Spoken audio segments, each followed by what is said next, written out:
Hi, fourth graders. Last week we learned that strong readers make connections as they read to help understand the author's meaning. We also practiced distinguishing and evaluating fact and opinion.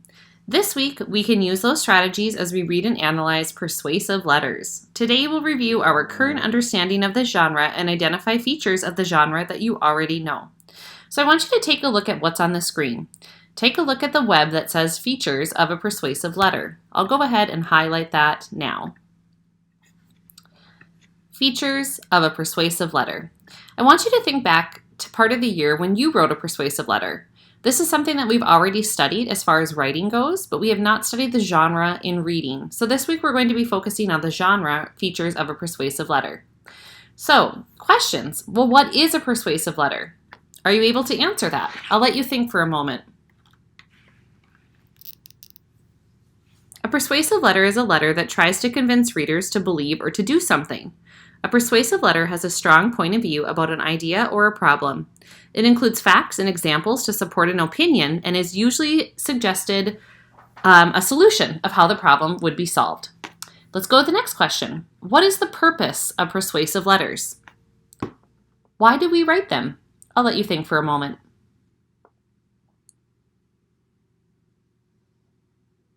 People write persuasive letters to sway or change the minds of their readers. They want readers to see their points of view. They might want readers to even take action too. Let's move on to the next question. How do you read a persuasive letter? Keep in mind that the writer wants you to support his or her position. You have to ask yourself questions that help you to critically evaluate the author's argument that they're trying to persuade your thought on. A good persuasive writer knows what facts and what reasons might influence the reader to change their mind. And the last question we're going to focus on is, who is the audience for persuasive letters? Who is the author writing to? People write persuasive letters to all kinds of people. They write them to parents, friends, citizens, leaders, and others.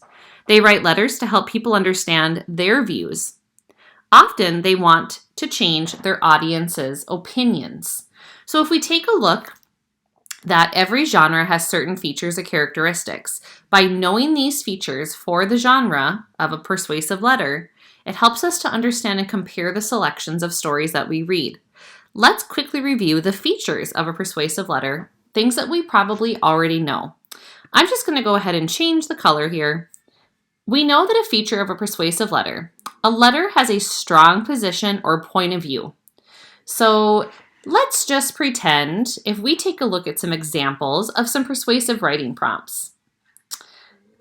Let's talk about this one right here. Should people own pets?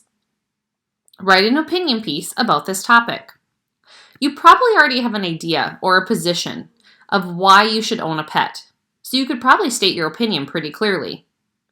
A letter is also going to suggest solutions or actions.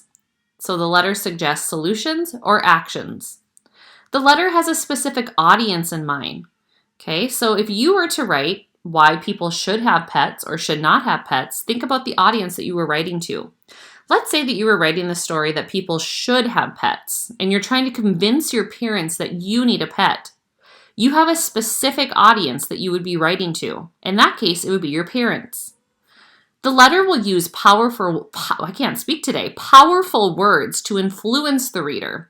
Again, if you're trying to persuade your parents to buy you a pet, you're going to tell them all the reasons of why it would make you a better kid and how it would help you to be a better child.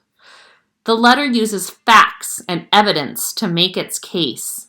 That is our last feature of this genre. All right, so we are going to take a look at an example of a persuasive letter, and we're going to be studying persuasive letters all week long. Now we're going to read a short persuasive letter, and it's called Volunteer. As you read with me, I want you to pay attention to how the writer uses the features of the genre in this letter. So remember, the letter has to take a strong position or a point of view. The letter suggests solutions or actions. It uses powerful words to influence the reader. It gives us facts or evidence. And the letter has a specific audience in mind. Here's our story, Volunteer. Dear people of Mayfield, President John Kennedy said, "Ask not what your country can do for you, ask what you can do for your country." I say, ask what you can do for Mayfield. Our town needs helping hands to solve some of its problems. Some people don't have as much as others. The sick and the elderly need care. Did you know that there is only one homeless shelter in our town? Last weekend, 92 people were cramped into a place that sleeps only 60. The parks and roads could use some sprucing up. Take a look at the shape that the highway into town is in. Disgusting litter and garbage are thrown on the sides of the road.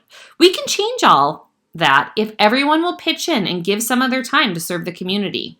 Let's help each other to make our community a better place. Volunteer your time to help out at the hospital. Organize action groups to clean up our parks and roads. The internet makes organizing easy to do. Volunteering will make you feel better about yourself and make everyone else feel better too. Sincerely, Margaret C. Kitchum, Mayfield, Indiana. So let's quickly go back to our web of features of a persuasive letter. We're looking for a strong position. We're looking for a solution. We're looking for a specific audience. We're looking for powerful words, and we're also looking for facts or evidence that can state our case. So as we take a look at the examples of this letter, the letter addresses the townspeople. Okay, that follows one of the genres. The author quotes powerful words to take a strong position and to influence the reader. Here is the quote. It came from President John Kennedy. Ask not what your country can do for you. Ask what you can do for your country. I say, ask what you can do for Mayfield. The author tells facts about Mayfield's problems. Here's some of the problems. We know that the sick and elderly don't have what they need. We also know that their homeless shelters are too small and their roads need some sprucing up. And the author also is suggesting solutions. Here's what you can do. Volunteer your time. Organize action groups. Get on the internet. That makes organizing easy. You're going to feel better about yourself and you're going to make everyone else feel better too. So this is an example of how we can use persuasive letters. Today we reviewed the key features of persuasive letters and discussed the important ideas and details in the story Volunteer. Tomorrow we'll read and analyze another persuasive letter, and then we'll compare and contrast the letters to deepen our understanding about the genre. Until then, boys and girls, we'll see you tomorrow.